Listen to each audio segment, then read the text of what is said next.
I do like British cars, British sports cars. I love the V8s. I've always liked V8 engines. It's their noise, it's their design, but being the age that I'm at, mid-80s, it was that era for the wedge shape. But also I lived in a small village called Farnhurst, which is down in Sussex, and there's a TVR dealership there.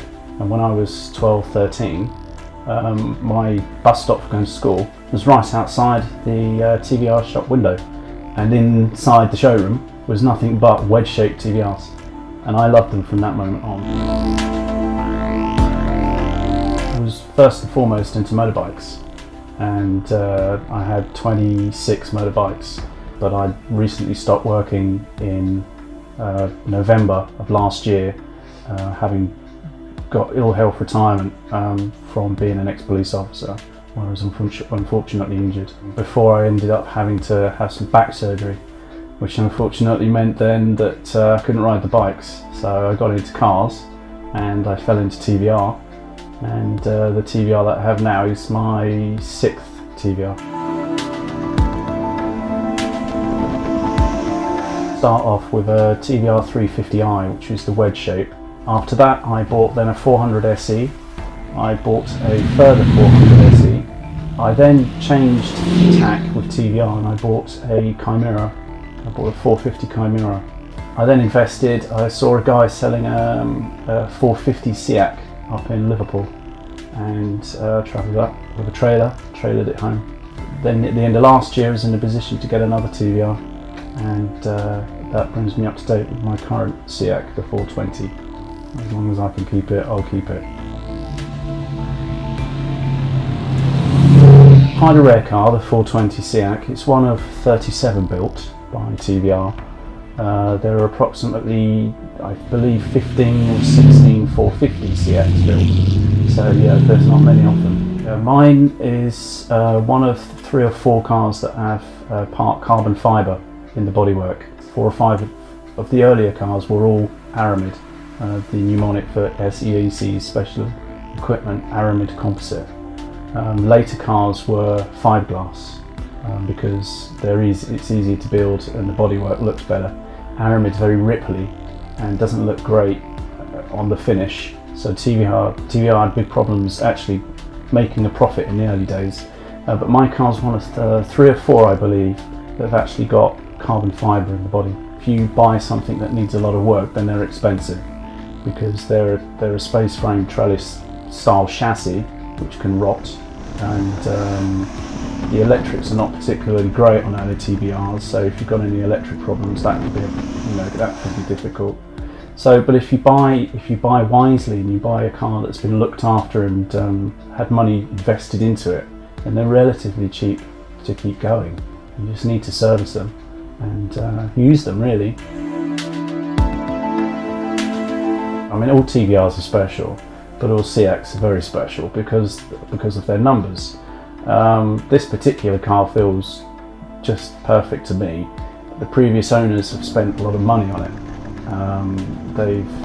It's been restored inside and outside, and an awful lot of money has been invested into the engine as well. From a body point of view, the wheels are image wheels. The original wheels were 15-inch lattice style wheels, and the previous owner had image wheels. The company built a one-off set exactly the same as the original design, but in 17-inch instead of 15-inch, so they look absolutely lovely. And the engine was replaced with a 5-litre grip engine. Since then it's got a Kent high lift camshaft fitted. It has carbon fibre induction trumpets. It has a carbon fibre plenum. It has gas flowed heads, and it has a large bore exhaust, sports exhaust system.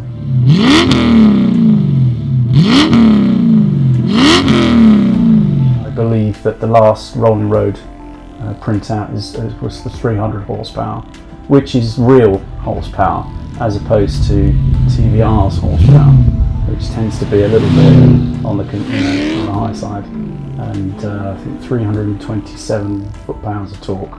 So it is, in a relatively lightweight car, it is a very interesting drive if you decide to put your foot down, which is very enjoyable.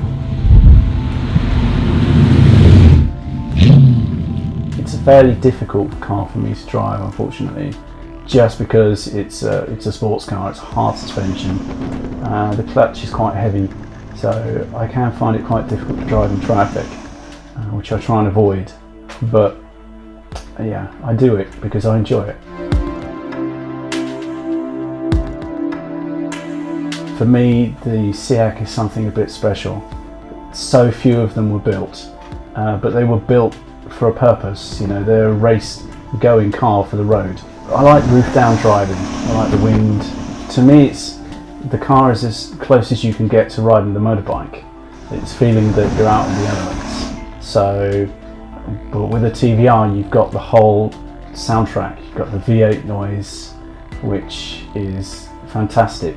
But there's nothing better than to go out for a drive into the country, go down to the coast, but to enjoy the country. You know, if you take a friend or a partner or whatever, yeah, it can be a fantastic day. It's the shape of TVR that I like. I do love the wedge shape. I do love the pop-up headlights, the whole 80s thing, kind of Miami Vice, pull your sleeves up. But this particular one, it's in a fabulous colour. All the leather's been replaced. TVR convertibles are, you know, great for sunny days, roof down, enjoy the weather, enjoy the noise. That's what it's all about with TVR, and it's been a privilege, and I've just enjoyed every minute of it.